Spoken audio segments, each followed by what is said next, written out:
حضرت حلیمہ سعدیہ یوں حضور کو لے کے چلی ہیں، اور جس دن آپ آئی ہیں نا وہاں پہ پہنچی ہیں اپنے بنو سعد میں، فرماتے ہیں جب رات کا پہر ہو رہا تھا نا مغرب کا، تو میں نے حضرت شیمہ سے کہا کہ شیمہ بیٹا چراغ جلائیں، اس میں دیکھیں، کیونکہ بچے آپ میں سے اکثر لوگ صاحب اولاد بیٹھے ہیں، جو شیر خوار بچے ہیں وہ اندھیرے میں نہیں سوتے، مائیں ساری سر رات جو ہے وہ لائٹ کو جلا کے رکھتی ہیں، اور اگر لائٹ چلی جائے تو بچے رونے لگ جاتے ہیں۔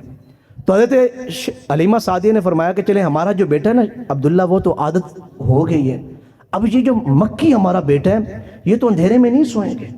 تو حضرت شیمہ کہنے لگی اماں جی آپ کو تو پتہ ہے ہمارے گھر کے حالات ایسے ہیں کہ گھر میں دیا تو موجود ہے لیکن جلانے کے لیے تیل نہیں۔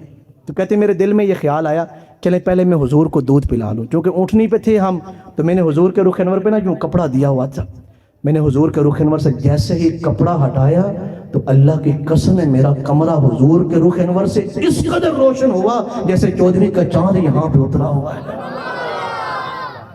چودھویں کا چاند۔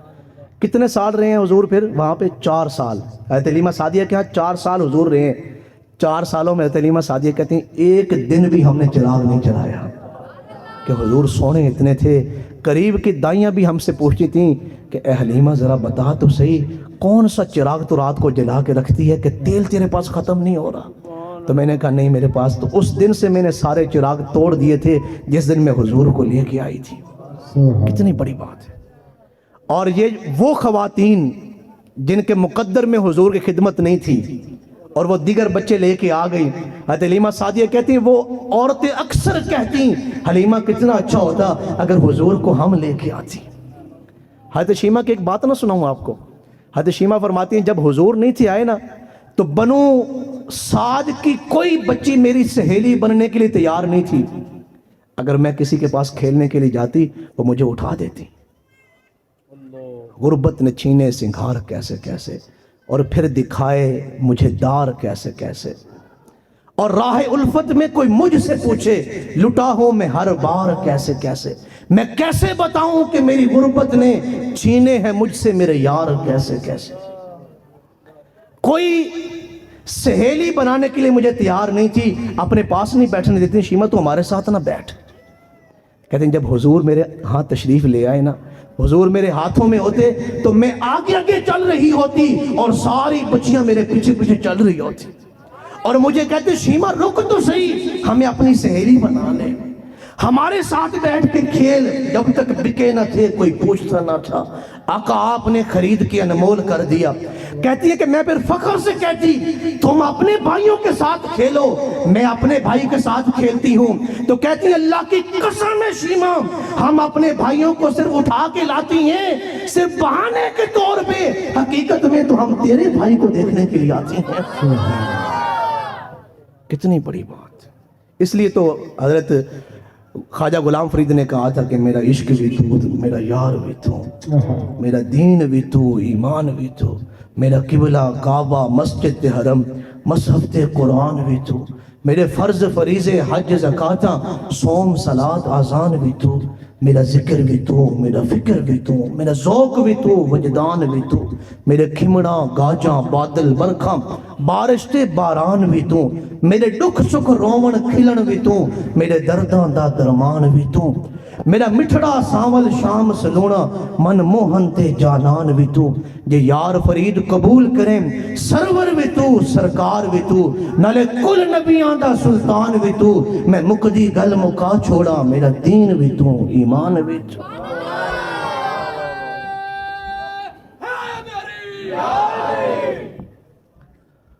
ماشاءاللہ، نعرہ تکبیر، نعرہ رسالت، نعرہ تحقیق، نعرہ حیدری، نعرہ غوثیہ۔ آپ سن رہے ہیں میں کیا کہہ رہا ہوں؟ اب آخری بات جو میں کرنا چاہتا ہوں آپ سے، پھر اس کے بعد میری گفتگو ختم ہے۔ اپنی زندگیوں میں آقا کریم علیہ السلام کی سیرت کو عملی طور پہ لے کے آئے۔ یہاں جتنے لوگ بیٹھے ہیں آپ میں سے کوئی شخص ایسا نہیں ہوگا جس نے یہ بات نہ سنی ہو جو میں بھی سنا رہا ہوں۔ حضرت حلیمہ سعدیہ نے یوں جب حضور کو اٹھایا ہے نا تو چھاتی سے لگایا ہے تو چھاتی دودھ سے بھر گئی ہے۔ یہ لوگوں کی غلط فہمی ہے کہ صحت جو ہے وہ بنتی ہے خوراکوں سے، یہ غلط بات ہے۔ حضرت حلیمہ سعدیہ نے کون سی خوراک کھا لی تھی کہ حضرت حلیمہ سعدیہ کی چھاتی دودھ سے بھر گئی؟ حضرت حلیمہ سعدیہ کا جو اپنا بیٹا ہے عبداللہ، کہتی ہیں وہ ساری رات ہمیں سونے نہیں دیتا تھا، روتا رہتا تھا بھوک کی وجہ سے، ہم بھی ساری رات جاگتے رہتے تھے۔ قحط سالی اتنی تھی کہ میری چھاتی میں دودھ ہی نہیں تھا، میرے جانور لاغر اور کمزور تھے۔ لیکن جب حضور تشریف لے آئے، میری بکریاں جب چرنے کے لیے جاتی نا حضور جب ساتھ جاتے تو درخت خود اپنی ٹہنیوں کو جھکا دیتے میری بکریوں کی طرف کہ یہ حضور کی بکریاں جا رہی ہیں۔ اللہ اکبر۔ تو حضرت حلیمہ سعدیہ فرماتے میں نے حضور کو اٹھایا، دائیں طرف سے دودھ پلایا، جب دائیں طرف سے دودھ میں نے پلا لیا، پھر میں نے حضور کو بائیں طرف سے دودھ پلانا چاہا، تو حضور نے بائیں طرف سے دودھ نہیں پیا۔ آپ جانتے ہیں آپ نے دودھ کیوں نہیں پیا بائیں طرف سے؟ اس لیے کہ حضرت حلیمہ سعدیہ کا ایک اور بیٹا بھی تھا، حضور کا رضائی بھائی۔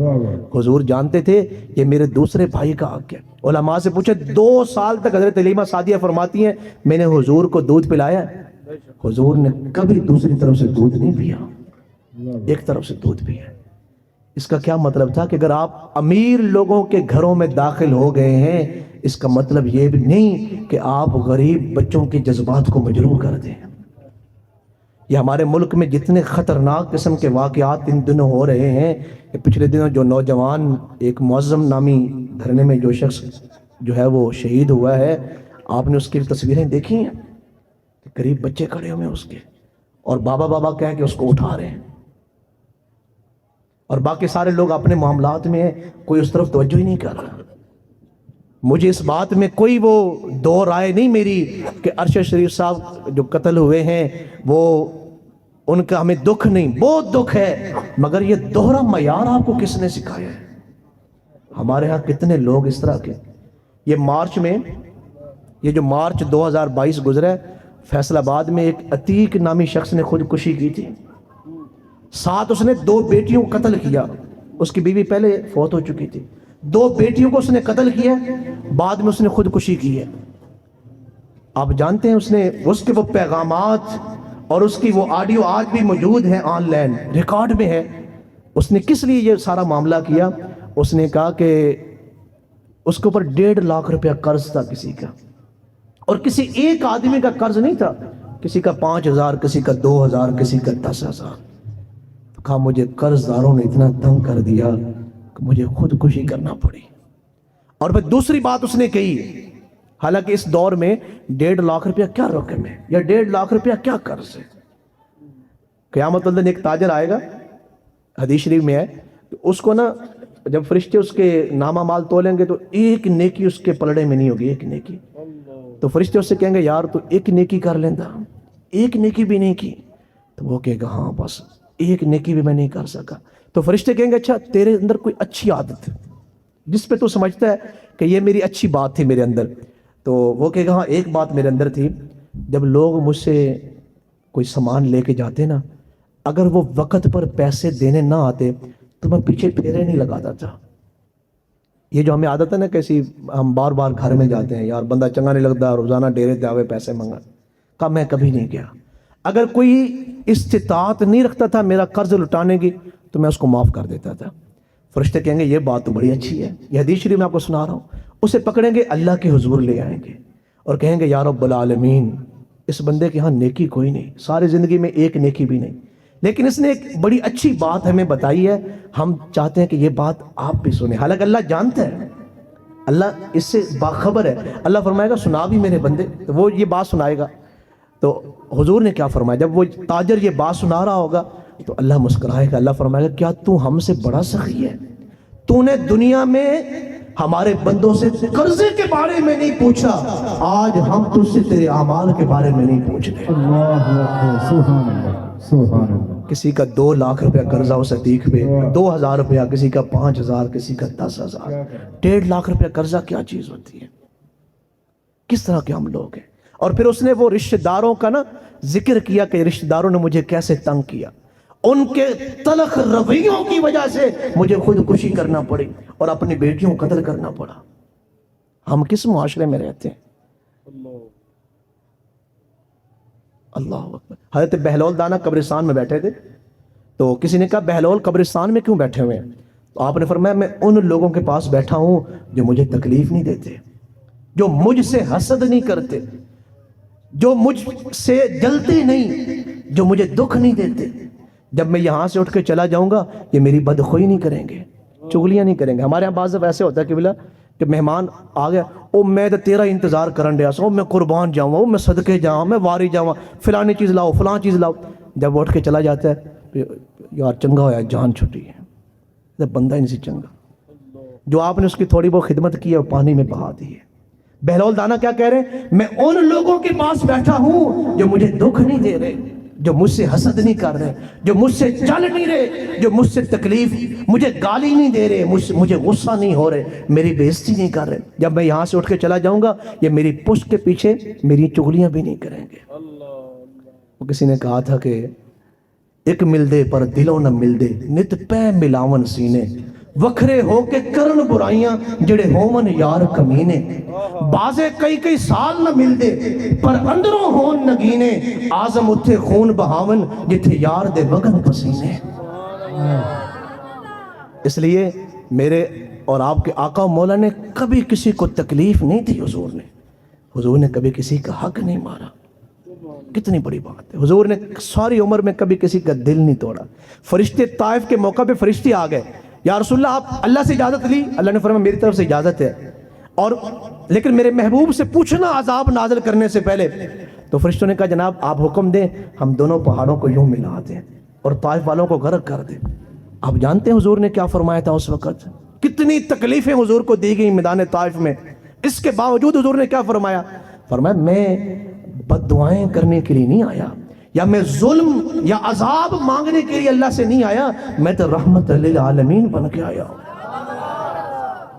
اس لیے اپنے اندر قوت برداشت لائیں، اپنے اندر صبر لائیں. جب آپ کسی معاملے میں صبر کرتے ہیں، برداشت کرتے ہیں، معاف کرتے ہیں، کسی کی مدد کرتے ہیں، یہ ساری آپ کی جو نیکیاں ہیں یہ حضور تک پہنچتی ہیں اور حضور ان چیزوں سے خوش ہوتے ہیں. اس لیے آئیں، لمبی لمبی تقریروں کا بھی مقصد یہی ہے اور مختصر تقریروں کا بھی یہی مقصد ہے. حضرت خواجہ باقی باللہ سے ایک مرید نے کہا تھا حضور مجھے کوئی نصیحت فرمائے. تو آپ نے ٹھنڈی سانس لی، فرمایا جس نے ہماری خاموشی سے نہیں سیکھا ہمارے بولنے سے کیا سیکھے. تو میں نے 2-3 باتیں اس حوالے سے کر دی ہیں. اگر پھر بھی آپ کے دل نرم نہ ہو پھر ہم کیا کر سکتے ہیں؟ تو اس لیے آئیں، گلہ نال تے ہر کوئی لائی پھردا ہے، لا کے توڑ نبھانیاں اوکھیاں نے. اللہ ان تمام منتظمین کو کثرت کے ساتھ رزق کی، عزت کی برکتیں نصیب فرمائے جن کی وجہ سے آج یہ محفل سجی. مجھے یہ خوش نصیب لمحے، آپ کو یہ خوش نصیب گھڑیاں حاصل ہوئیں. اللہ گنبد خضرا کی ہریالی کا صدقہ اس پورے خاندان کو خوشحالی نصیب فرمائے. وما علیہ الا البلاغ المبین. سبحان اللہ سبحان اللہ. حضرت ذوالفقار پیر طریقت رہبر شریعت حضور قبلہ پیر عصمت اللہ نقش